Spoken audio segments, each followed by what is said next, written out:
Bom dia, gente. 23 de março de 2020. Estou entrando aqui para falar sobre a medida provisória 927, publicada ontem, 22 de março, que tem efeito imediato, mas precisa ainda no prazo de 120 dias ser aprovada pelo Congresso para não perder a validade.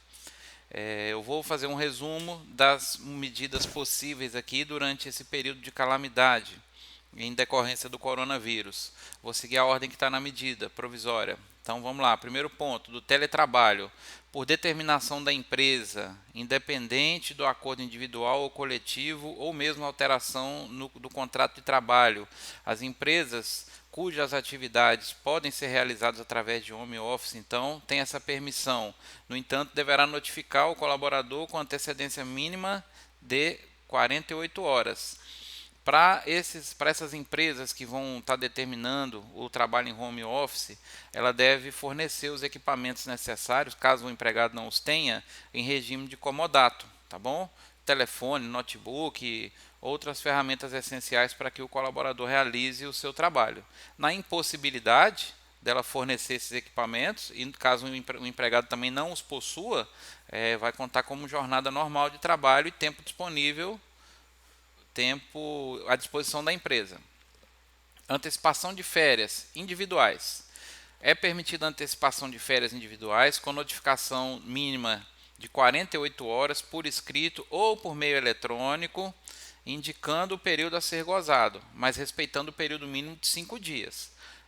Poderá antecipar as férias daqueles colaboradores que ainda não tenham adquirido o direito às férias integralmente, e a conversão de um terço de férias em abono pecuniário será mediante a concordância do empregador. Então vamos lá, resumão aqui. Posso conceder férias sem aviso prévio de 30 dias? Sim, 48 horas de aviso prévio mínimo. Período mínimo para concessão de férias, 5 dias. Mas acho que ninguém vai conceder férias, né? Se a situação demanda uma concessão emergencial de férias, não vai ser de 5 dias, dificilmente. Para quem ainda não adquiriu direito aos 30 dias de férias, eu posso conceder 30 dias para descontar futuramente, quando ele completar esse período aquisitivo? Pode sim. Conversão de um terço de férias em abono pecuniário, que é de direito do empregado, nesse momento passa a valer somente mediante a concordância do empregador.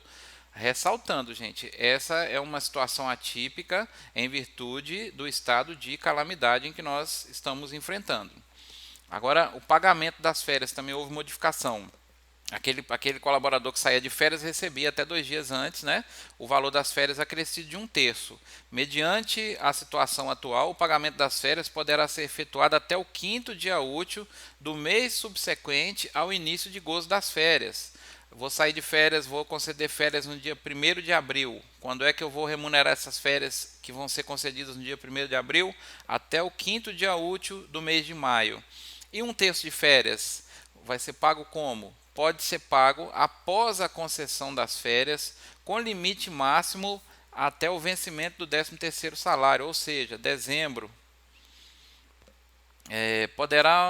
Falei de um terço de férias, né? E no caso de rescisão, os haveres que foram antecipados ou que foram descontados vai haver um acerto ali conforme o caso, né? Se eu concedi férias antecipadamente, o colaborador foi demitido antes de adquirir esse período, serão descontados. O oposto também ocorre. Concessão de férias coletivas. A medida provisória não traz tantas especificações sobre férias coletivas. Ele só diz que ela pode ser concedida também com aviso prévio de 48 horas e dispensa o comunicado aos sindicatos, órgãos de classe e a Superintendência Regional do Trabalho. Sugestão: segue o que está regulamentado, que é as férias individuais. Pode também realizar o aproveitamento e antecipação dos feriados. A empresa poderá antecipar o gozo de feriados, compensando em banco de horas, mas no caso de feriados religiosos, dependerá da concordância do empregado. Agora, um assunto também muito importante: banco de horas. Para aquela empresa que não quer conceder férias e não quer tomar as outras medidas, ela pode dispensar o empregado para compensação futura. Como assim? No vídeo anterior eu disse que somente poderia compensar você dispensar o seu colaborador abatendo em horas extras que ele já tenha realizado, ou seja, ele tem um saldo positivo de horas extras e você vai usar esse período de baixo fluxo de clientes na sua empresa para compensar essas horas que o colaborador já tinha adquirido na casa, né? Isso tudo mediante legalização e acordo coletivo para compensação de banco de horas. Agora, no cenário atual, provisoriamente, temporariamente, você pode dispensar o seu colaborador e ele pagar essas horas futuramente, mas tem que respeitar no ato da compensação das horas, a parte dele, ele poderá realizar até 2 horas por dia para compensar nesse período que ele vai ficar em casa, respeitando a jornada máxima de 10 horas por dia, né? Então, 2 horas extras por dia, no máximo 10 horas trabalhadas por dia. Isso também depende de convenção coletiva ou acordo trabalhista individual ou coletivo. Suspensão de exigências administrativas em segurança e saúde do trabalho. Pelo prazo de 60 dias após o período de calamidade, todos os exames ocupacionais estão suspensos, com exceção de exames demissionais. Direcionamento do trabalhador para a qualificação. Esse é o assunto mais polêmico e julgado inconstitucional, né? Mas vamos tratar dele também, que ele é extremamente importante. Olha, durante o período de calamidade, o contrato de trabalho poderá ser suspenso em até 4 meses. E nesse período de suspensão, o empregador não tem a obrigatoriedade de pagamento de salário. No entanto, entende-se que é um período utilizado para a qualificação do trabalhador, onde esse vai realizar cursos, preferencialmente online, né? Já que a gente está falando em isolamento social, é difícil ter algum curso presencial funcionando agora, e poderá o empregador conceder uma ajuda compensatória sem natureza salarial com valor a ser definido livremente entre as partes. Mas se o empregado trabalhar durante o período de suspensão, a suspensão é descaracterizada e é suspensa automaticamente, voltando a valer o que está no contrato de trabalho. É um assunto bem polêmico. Eu não sei como é que as empresas e os colaboradores, como é que isso vai ser recebido pelos empregados e pelos empregadores, mas existe essa previsão em caso extremo, né? Eu sugiro que a empresa, que passado esse período de calamidade, que a empresa que tenha um bom faturamento, que tenha um bom fluxo de clientes, que ela tente manter, é uma sugestão, tá?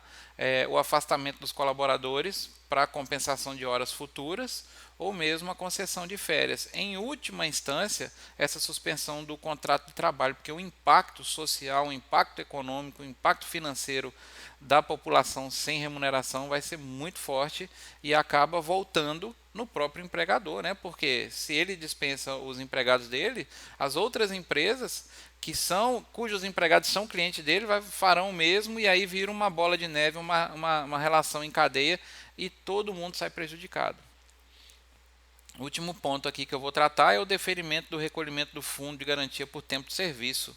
Fica suspenso o recolhimento do FGTS nas competências de março, abril e maio de 2020, com o vencimento respectivamente, né, o mês de março que vence em abril, de abril que vence em maio, maio que vence em junho, independente do regime de tributação da empresa, da natureza jurídica, do ramo de atividade ou de qualquer tipo de adesão. Ou seja, toda empresa pode suspender o recolhimento do FGTS nesses próximos 3 meses. Mas esse recolhimento será efetuado posteriormente, parcelado em até 6 vezes, com a primeira parcela a partir de julho de 2020, sem incidência de juros ou multas. No caso de uma rescisão contratual, a empresa deverá quitar os haveres que estão em parcelamento, tá? Porque o colaborador ele faz jus a esse saque, né? Agora eu vou tecer alguns comentários aqui, breves também.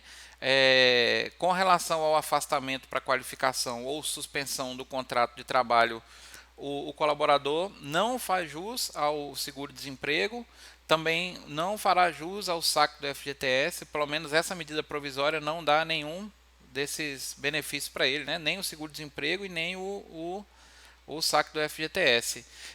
Veja se é viável para você postergar o pagamento desse FGTS. Se você tiver caixa, é melhor pagar, porque ele vai vencer de qualquer maneira, né? E se a sua empresa não está sendo tão afetada de modo a não precisar tomar essas medidas extremas, tome somente aquelas que vão te atender nesse momento, porque as contas vão vencer naturalmente, normalmente, em períodos futuros, e além da calamidade que nós estamos passando hoje, vai ter a ressaca desse período ainda. Os efeitos não vão cessar imediatamente após a cessação do período de calamidade. Então, não postergue algumas contas. Efetue o pagamento de tudo que você puder, preservando também o caixa da empresa, porque a gente sabe que tem uma data, tem um limite nesse período de calamidade. Então, é importante você estar resguardado para que pós-calamidade você tenha saúde financeira, né? Tanto para quitar as obrigações que vão vencer, quanto essas que você postergou. Por isso eu digo, postergue o mínimo possível e vamos torcer para que acabe rápido isso, porque realmente eu acredito que está sendo um tempo muito difícil para todos nós, né? Mas juntos vai dar tudo certo, se Deus quiser. Uma boa semana a todos. Muito obrigado.